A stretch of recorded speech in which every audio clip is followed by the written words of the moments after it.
Hello again. How are you doing? All right, let's work on understanding movements along the demand curve versus shifts in the entire demand curve.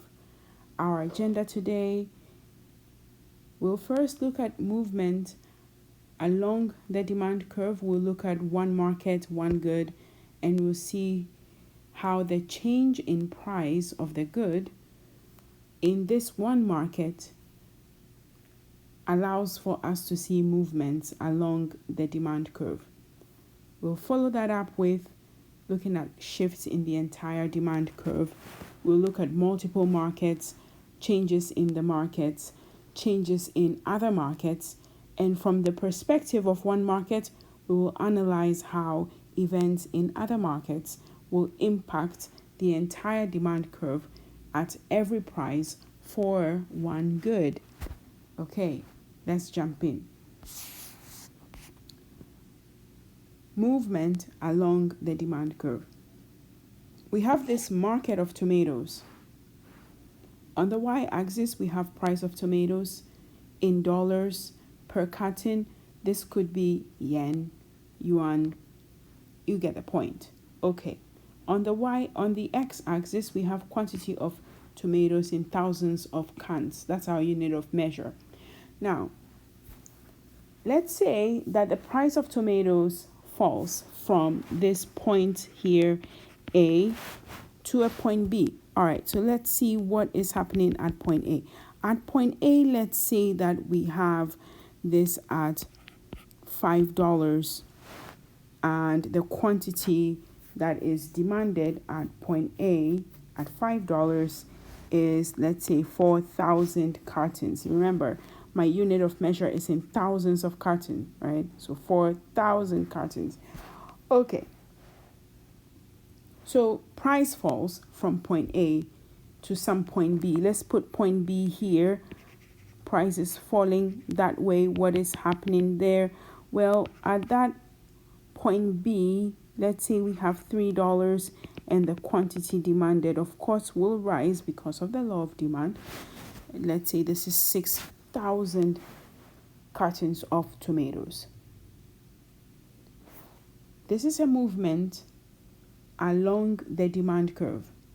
You see that when we were at point A with a higher price of $5, when we moved to point B, the price fell, right? And the quantity demanded at this new lower price of $3, quantity demanded at the new lower price of $3 increased. Great.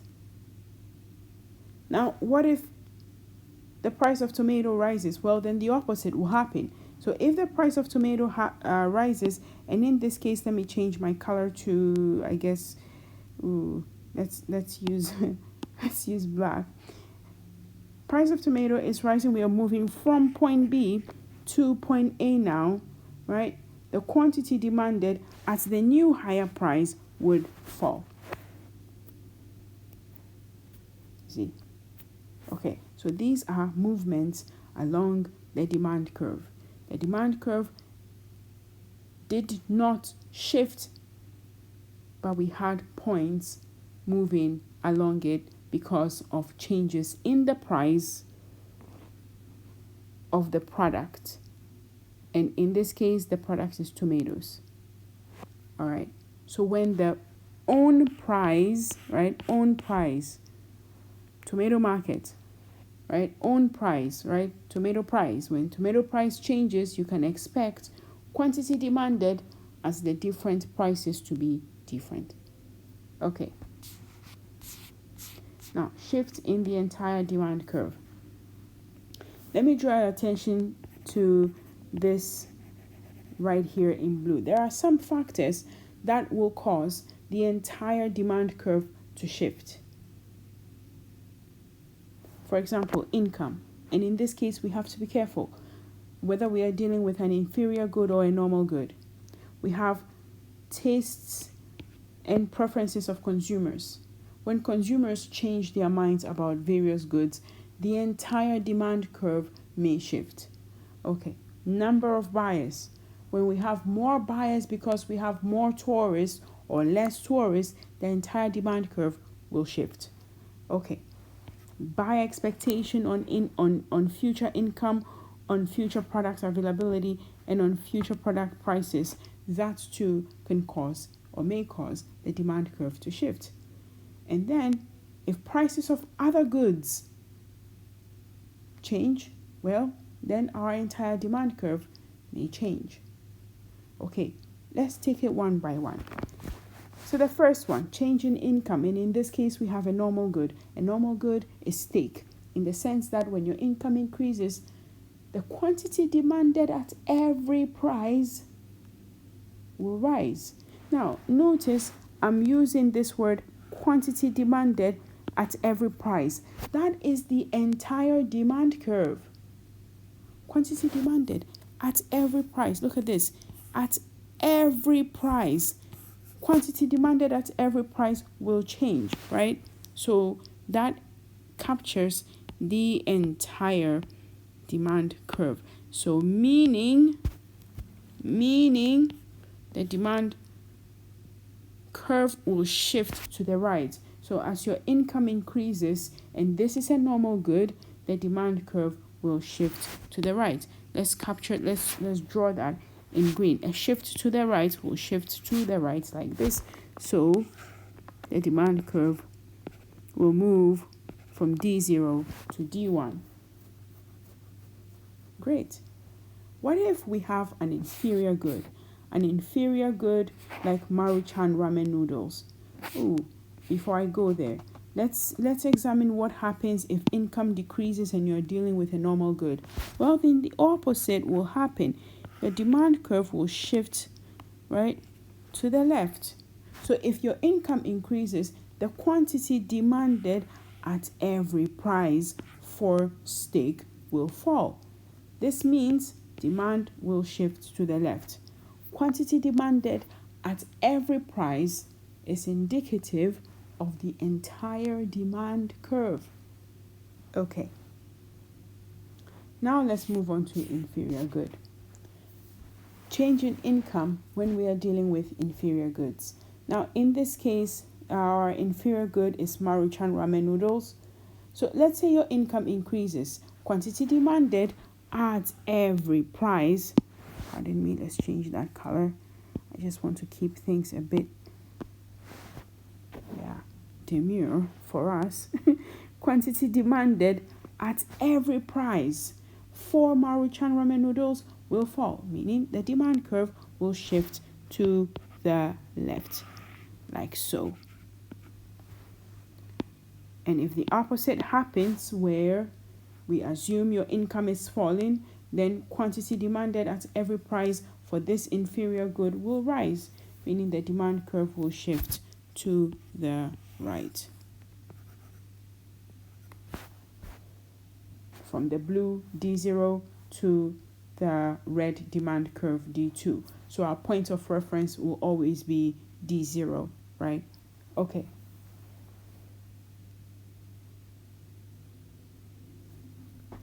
Let's move on. Say buyers change their tastes or preferences. Now, in this market, we have carrots. Let's assume there's a salmonella outbreak, and buyers prefer not to eat carrots. Quantity demanded at every price. Quantity demanded at every price. Again, I said that is indicative of the entire demand curve. Quantity demanded at every price will fall, meaning the demand curve will shift to the left from D0 to D1. Now in red, if buyers believe that carrots for some reason have healing properties and so prefer to eat carrots, then people are going to run to the store to buy carrots, and quantity demanded at every price, right? At every price for carrots will rise, and the demand will shift to the right from D0 to D2. You see? Okay, let's move on. Change in the number of buyers. Say the number of tourists increase. This means the number of buyers may increase. So quantity demanded at every price will increase in this pasta market. And so the demand will shift right from D0 to D1, like so. The opposite case will be all tourists leave and 20% of the people in the country holiday in nearby countries. So the number of buyers has decreased. You see, quantity demanded at every price falls. So the demand curve will shift to the left like this from D0 to D2. You see? Okay. Expectations of future income. In this market, we have cars. If you expect to lose your job and therefore have close to no future income, you better save money now and buy less. So quantity demanded at every price for cars will fall for you, and your demand curve for cars will shift to the left from D0 to D1 like that. I'm trying to draw a straight one here, so let me try again. Okay. Good. If the opposite happens and you expect your future income to increase because you're expecting a promotion, you may spend more. So quantity demanded at every price for cars will rise, and the demand curve will shift to the right from D0 to D2. I like to pause from time to time and remind people with some of these graphs, you really want to sit down and draw it too from scratch. So you're not just watching me, but you are also pausing the video and drawing the graphs yourself and going through the story. That way you can remember it on your principles or intermediate exams. Okay, let's move on to expectations or buyer expectations about product availability. If you expect a product such as yogurt to sell out soon and you love that product, I know I do, you buy now, you stock up now, right? So your quantity demanded at every price for yogurt will rise. And so the demand curve will shift to the right like that from D0 to D1. Now in red, and the opposite case, if you expect yogurt to be in stock, you do not need to rush to the store and buy them, right? You do not need to buy so much now. You may even buy less because you expect it to be there, even when you need it. So your quantity demanded at every price for yogurt may fall. And so your demand curve will shift to the left. Again, quantity demanded at every price. I keep using that. Yeah, because it is indicative of the entire demand curve. Okay, so now in red, well, that demand curve will shift to the left from D0 to D2, like that.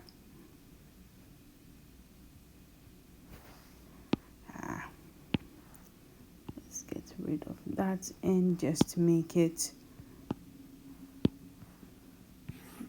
Oh, okay.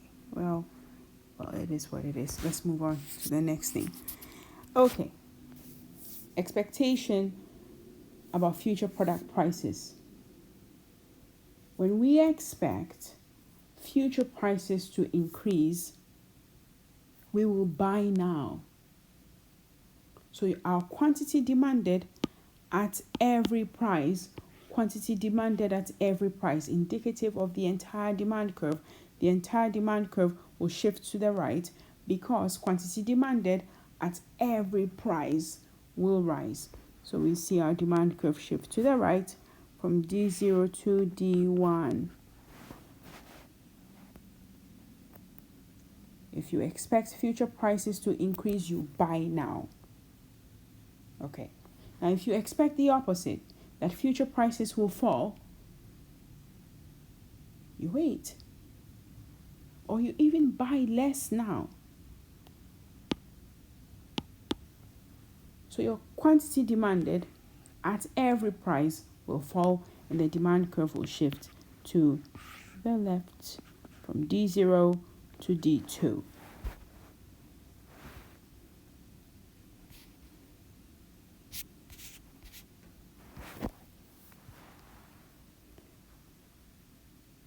Say we are in the market of Pepsi. Here is where we are thinking about prices of substitutes for Pepsi, right? So the influence or the impact of changes in prices of substitutes on our Pepsi market. Our focus is, or our perspective is from the Pepsi market. Okay, so, well, Pepsi and Coke are substitutes. Let's see how changes in price of Coke will impact our main market here, our Pepsi market. So if we expect the price of Coke to fall, or if the price of Coke falls, quantity demanded at every price for Pepsi will fall.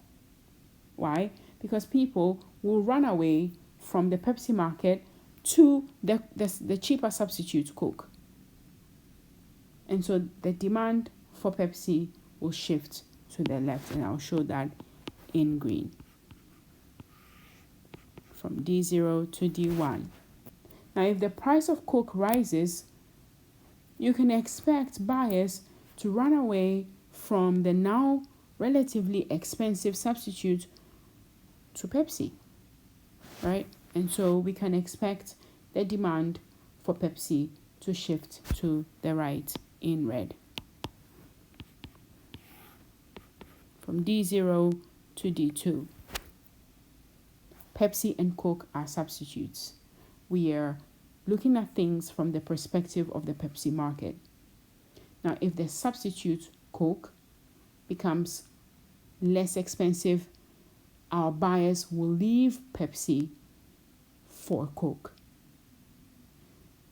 If it happens that the price of Coke goes up, so Coke is now relatively more expensive, people will run to Pepsi, right? That's what's happening because Pepsi and Coke are substitutes. Okay. Let's look at the last item. Price of other products, say complements. Let's assume that, well, we know that buns and hot dogs are complements. Now, if you're in a different culture, buns are just like bread and hot dogs are eaten with buns. Okay, all right. So they are complements. They are consumed together. If we expect the price of or if price of hot dogs falls, quantity demanded at every price for buns will rise, right? The hot dogs that we consume with our buns is now less expensive. We'll consume more buns, right? So the demand for buns will shift to the right in red from D0 to D1. And if the opposite happens, if price of hot dogs rises, the quantity demanded at every price for buns will fall. And so in green, quantity demanded at every price for buns will fall. In green, demand for buns will shift to the left because the buns or the hot dogs that we consume with the buns have become more expensive. Okay, please pause the video, go over some of the things that I have said, and draw some of these graphs on your own. That way you can repeat that on an exam. All right, thank you. Have a good night. Bye.